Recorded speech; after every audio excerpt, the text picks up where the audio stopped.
नमस्कार श्रोते हो. तुम्ही ऐकत आहात स्पर्श तुझ्या प्रीतीचा भाग 60. अक्षय जॉबवरून घरी जाण्यासाठी निघाला होता. सोनाली नेहमीप्रमाणे आपल्या मैत्रिणींसोबत बाहेर गेली होती. आधी अक्षयने पण तिच्या अशा वागण्याला साथ दिली होती. पण जसा बँक बॅलन्स कमी व्हायला लागला तेव्हापासून त्याने कामामध्ये लक्ष घातले. त्यात सोनालीने जॉब सोडला होता. त्याला माहीत होतं की जमिनीचा पैसा आयुष्यभर पुरणार नाही, म्हणून काम तर करावेच लागणार होते. आता तो सोनालीला टाळत होता. त्यामुळे दोघांचे चांगलेच खटके उडत होते. पण सोनाली सुधारण्याचं नाव घेत नव्हती. ती मात्र आपल्याच विश्वात रमली होती. रोज कॅन्टीनचं जेवण खाऊन अक्षयची तब्येत उतरली होती. त्यात त्याच्या मनात सारखे अपराधीपणाचे भाव येत होते. त्याला घरच्यांची आठवण येत होती. पण त्याने जे कृत्य केलं होतं ते माफीलायक नव्हतं. म्हणून मनात असूनही तो आपल्या घरी जाऊ शकत नव्हता.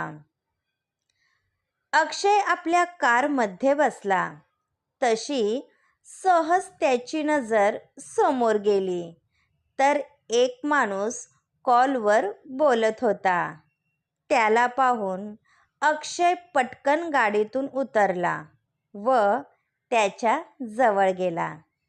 सागर, तू इथे काय करत आहेस?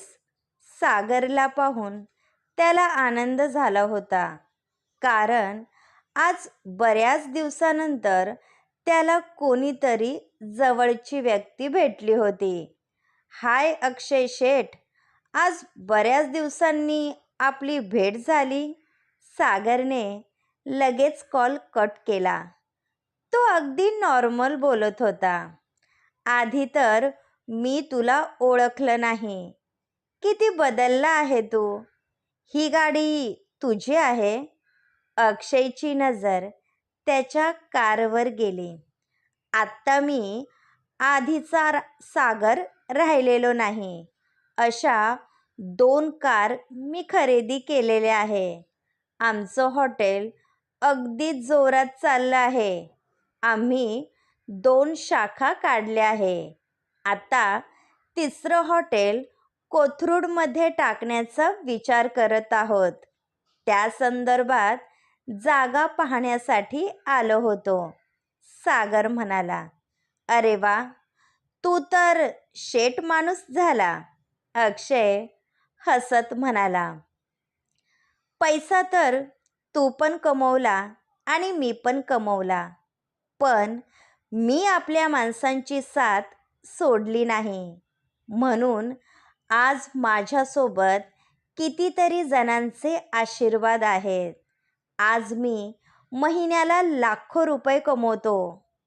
ही सर्व शारदा वहिनीची कमाल आहे.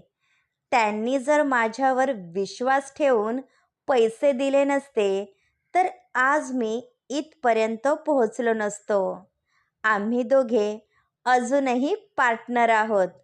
त्यांनी स्वतःच्या परिवारासोबत आणखी कितीतरी जणांचे आयुष्य मार्गी लावले आहे. सागर तोंड भरून बोलत होता.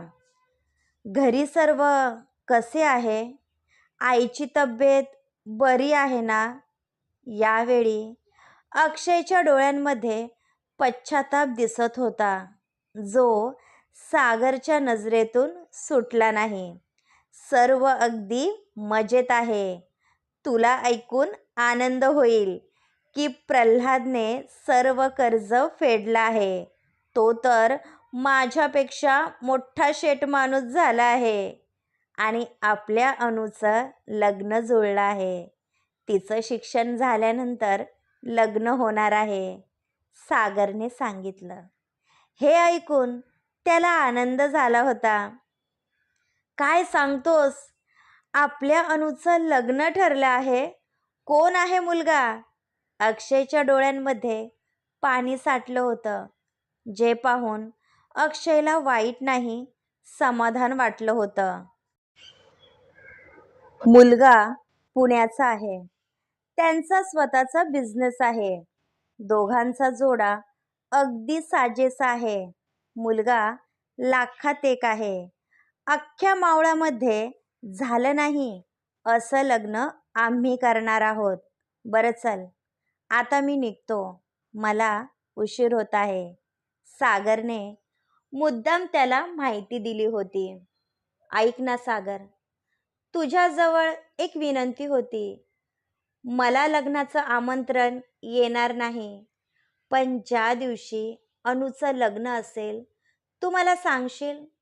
माझी पण लग्नाला यायची इच्छा आहे. किती केलं तरी मी तिचा भाऊ आहे, अक्षय म्हणाला. म्हणून सागर हसायला लागला. वेळ गेल्यानंतर प्रत्येकाला आपल्या चुकीची जाणीव होते.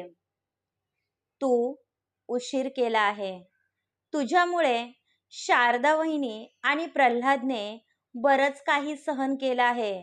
मी सांगेल तुला, पण तू लग्नामध्ये आल्यानंतर काही फरक पडेल असं वाटत नाही, कारण शारदा वहिनी कधीच तुला माफ करणार नाही. सागर तसाच निघून गेला. अक्षय कितीतरी वेळ भ्रमिष्ठासारखा उभा होता. आपण जे कृत्य केलं त्यासाठी तो स्वतःला कधीच माफ करणार नव्हता. पण आता विचार करून परिस्थिती बदलणार नव्हती. अनुची परीक्षा झाली होती. प्रल्हादने ब्राह्मणांकडे जाऊन लग्नाची तारीख काढली होती. अवघ्या 3 महिन्यावर लग्न आलं होतं. त्यामुळे घरामध्ये तयारी सुरू होती. या दरम्यान गणपत मामाच्या मुलीचं लग्न झालं होतं, जे प्रल्हादने स्वतःच्या खर्चाने केलं होतं. त्याने मामाला तसा शब्द दिला होता आणि देवाच्या कृपेने प्रल्हादजवळ पैसा आल्यामुळे त्याने लग्नामध्ये कुठेच हात आखडला नाही, ज्यासाठी गणपत मामा व छाया मामी आयुष्यभर त्याचे ऋणी असणार होते. शेवटी प्रल्हादने त्यांचे पांग फेडले होते.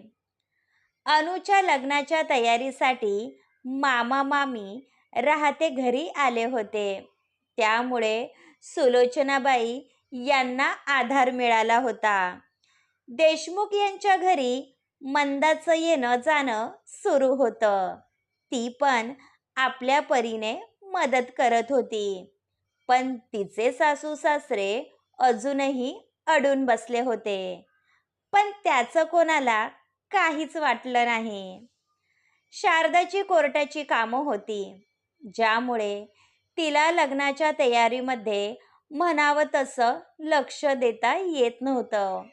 पण तरीही ती जमेल तसा हातभार लावत होती. रात्री बराच उशिराने प्रल्हाद घरी आला होता. तेव्हा शारदा केसची स्टडी करण्यात व्यस्त होती. वाटलंच होतं की तू अजून जागी असणार, प्रल्हाद थोडा चिडून म्हणाला. उद्या महत्वाचं आर्ग्युमेंट आहे, त्याची तयारी करत होते, शारदा म्हणाली. तिची होणारी ओढताण तो पाहत होता.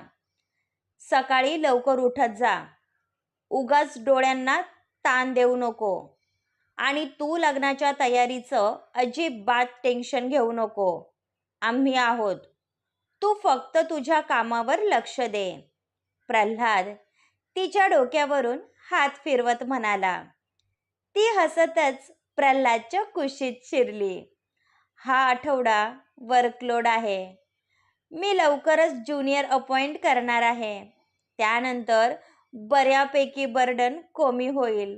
मलाही घरासाठी वेळ देता येईल. मला पण अनुचं लग्न एन्जॉय करायचं आहे, कारण हे आपल्या घरातील शेवटचं लग्न आहे, शारदा म्हणाले. तसा तो हसायला लागला. तू असं कसं म्हणू शकते? अनुनंतर आपल्या मुलांची लग्न होतील. ते पण एक नाही, 3. प्रल्हाद म्हणाला. तशी ती डोळे मोठे करत त्याच्याकडे पाहू लागली. काहीही काय, 3 नाही, आपल्याला 2 पुरेसे आहेत. शारदा लटका राग दाखवत म्हणाली.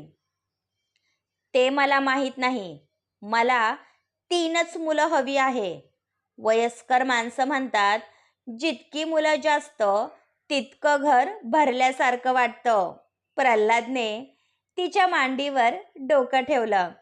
पुरे हां, माझ्याने मुलं सांभाळली जाणार नाही. आधीच या एका मुलाचा सांभाळ करताना माझ्या नाकी नऊ येत आहे. त्यात ती पण तुमच्यासारखी वात्रट निघाली तर माझं काही खरं नाही. शारदा कसंबसं आपलं हसू दाबत म्हणाली. मी आणि वात्रट होय? थांब, दाखवतो तुला. प्रल्हादने तिला घट्ट आपल्या मिठीत घेतले व तिला गुदगुली करू लागला. तशी ती मोठमोठ्याने हसायला लागली. सोडा ना प्रल्हाद, नको ना, काय करत आहात? शारदा ओरडत होती. पण तो काही ऐकायला तयार नव्हता. काही वेळाने तिने कशी तरी आपली सुटका केली. यालाच वात्रटपणा म्हणतात. शारदा गाल फुगून म्हणाली. यावेळी ती कमालीची क्यूट दिसत होती, म्हणून त्याने तिला जवळ ओढलं. मग काय विचार आहे? तू म्हणत असशील तर मी 2 मध्ये थांबायला तयार आहे, कारण मला या पण बाळाचे लाड करायचे आहे. प्रल्हाद तिचे गाल ओढत म्हणाला. तशी ती पुन्हा त्याच्या कुशीत शिरली. मी काय म्हणते, अनुचं लग्न झाल्यानंतर आपण मुलांचा विचार करायला हवा. मलाही बाळ हवं आहे. शारदा काहीशी लाजत म्हणाली. त्याने तशीच तिची हनुवटी वर उचलली व तिच्या ओठात ओठ टेकवले. यावेळी दोघेही स्पर्शाची भाषा अनुभवत होते. लवकरच दोघे आपल्या नवीन आयुष्याचा अध्याय सुरू करणार होते. अनुचा रिझल्ट लागला होता.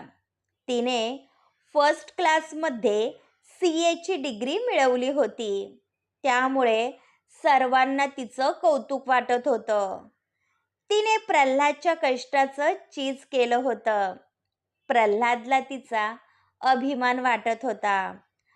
आनंदसोबत तिचं कॉलवर वरचेवर बोलणं व्हायचं. त्यामुळे दोघेही मनाने जवळ येत होते व एकमेकांना समजून घेत होते. त्याचा स्वभाव अनुला मनापासून आवडला होता, कारण त्याच्या बोलण्यातून तिच्याविषयी असलेली काळजी दिसून येत होती.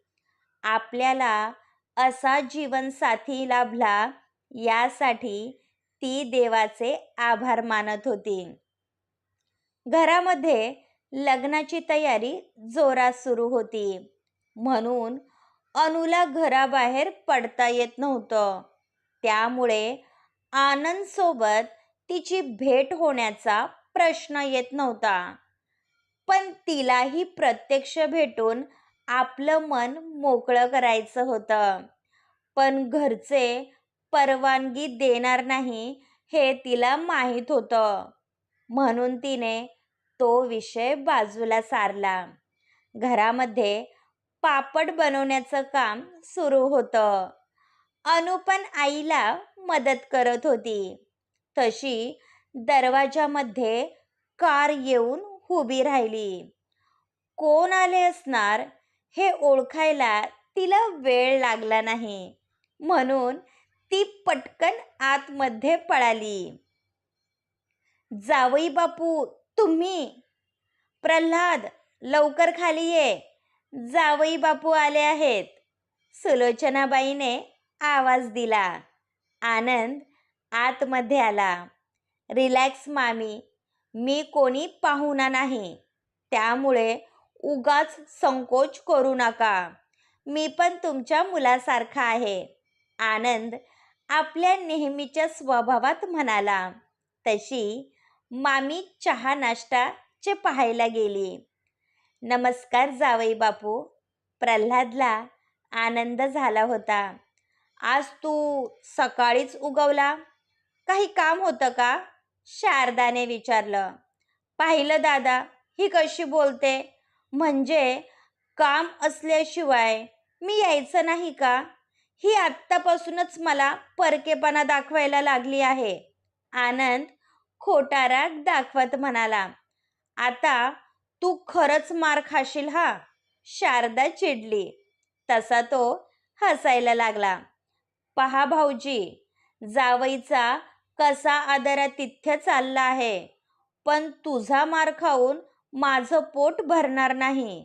मला भूक लागली आहे. आनंद म्हणाला. तशी ती हसली. तू बस, मी आलेच. शारदा किचनमध्ये निघून गेली. बोला जावई बापू, काय काम काढलं होतं? प्रल्हादने विचारलं. तशी शारदा नाश्ता घेऊन आली. मी खरेदी करण्यासाठी चाललो होतो, म्हणून विचार केला की अनुला सोबत घेऊन जाऊ. आमचं लग्न ठरल्यापासून तिला काहीच गिफ्ट दिलं नाही, म्हणून विचार केला तिच्या पसंतीने घेऊन देईल. पण तुमची हरकत तर नसेल ना? आनंद धीर एकवटून म्हणाला. तसं प्रल्हाद आणि सुलोचनाबाई यांना टेन्शन आलं, कारण लग्नाआधी मुलीला मुलासोबत बाहेर पाठवणं त्यांना प्रशस्त वाटलं नव्हतं. अनु दरवाजामागे उभी राहून त्याचं बोलणं ऐकत होती. त्याच्या धाडसाचं तिला कौतुक वाटत होतं आणि कुठेतरी तिच्या मनामध्ये आनंदाच्या उकळ्या फुटत होत्या. माफ करा जावई बापू, त्याचं काय आहे ना, हे गाव आहे आणि इथे लग्नाआधी भेटायचा रिवाज नाही. उगाच लोक नावं ठेवतील. लग्नानंतर ती तुमचीच आहे, पण आता आम्हाला आमची जबाबदारी पार पाडू द्या. प्रल्हाद म्हणाला. तसं त्याला वाईट वाटलं. आजकालच्या नवीन पिढीच्या मुलांना जुन्या चालीरीतीची जास्त समज नसते, म्हणून आनंदने हा विचार केला नव्हता. काही हरकत नाही दादा, तुमची इच्छा नसेल तर माझी काहीच हरकत नाही. चला येतो मी, घरी बरीच कामं आहे. आनंदचा उतरलेला चेहरा शारदाच्या नजरेतून सुटला नाही. तुम्ही आत येता का? तू बस आनंद, आम्ही आलोच, शारदा म्हणाले. तसा प्रल्हाद तिच्यासोबत बाजूला गेला. सुलोचनाबाई आणि मामी त्याच्यासोबत बोलत बसल्या. त्याची इच्छा आहे तर जाऊ द्या ना. तो बिचारा किती आशेने आला असेल आणि माझा आनंदवर पूर्ण विश्वास आहे. तो आपल्या अनुची व्यवस्थित काळजी घेईल. तो बिचारा इतका लांबून तिच्यासाठी आला आहे. अशात त्याला नाही म्हणालो तर त्याला वाईट वाटेल. जाऊ द्या ना तिला. शारदाला आनंदची अनुविषयी असलेली ओढ समजत होती. तुला कसं समजत नाही? शहरातील वातावरण वेगळं असतं. गावामध्ये छोटीशी गोष्ट कोणाच्या नजरेतून सुटत नाही. अशात कोणी दोघांना एकत्र पाहिलं तर माझ्या बहिणीला नावं ठेवतील, जे मला आवडणार नाही आणि मला पण हेच योग्य वाटत नाही. या बाबतीत प्रल्हाद जुन्या विचारांचा होता, म्हणून काही गोष्टी त्याला पटत नव्हत्या. आधी मी काय म्हणते ते ऐकून तर घ्या. लग्नाला फक्त 2 महिने राहिले आहे. आनंद तिला खरेदी करण्यासाठी घेऊन चालला आहे. तो समजदार आहे, म्हणून मला तरी यात काही वावगं वाटत नाही. अजूनही तुम्हाला पटत नसेल तर मी त्यांच्यासोबत जाते. मग तर तुम्ही परमिशन द्याल ना? शारदाने मार्ग काढला. आता तर नाही म्हणण्याचा प्रश्नच येत नव्हता. हे जर तू आधी सांगितलं असतं तर मी जावई बापूला तोंडावर नाही म्हणालो नसतो. आता तूच त्यांच्यासोबत बोल. प्रल्हादला अवघडल्यासारखं झालं होतं. दोघेही बाहेर आले. आनंद त्यांची वाटच पाहत होता. प्रल्हादने परमिशन दिली आहे. मी अनुला तयार होण्यासाठी सांगते, पण तुमच्यासोबत मी पण येणार. चालेल ना? शारदा मिश्किल हसत म्हणाली. तसा आनंदचा चेहरा पडला होता, पण त्याच्याजवळ दुसरा पर्याय नव्हता.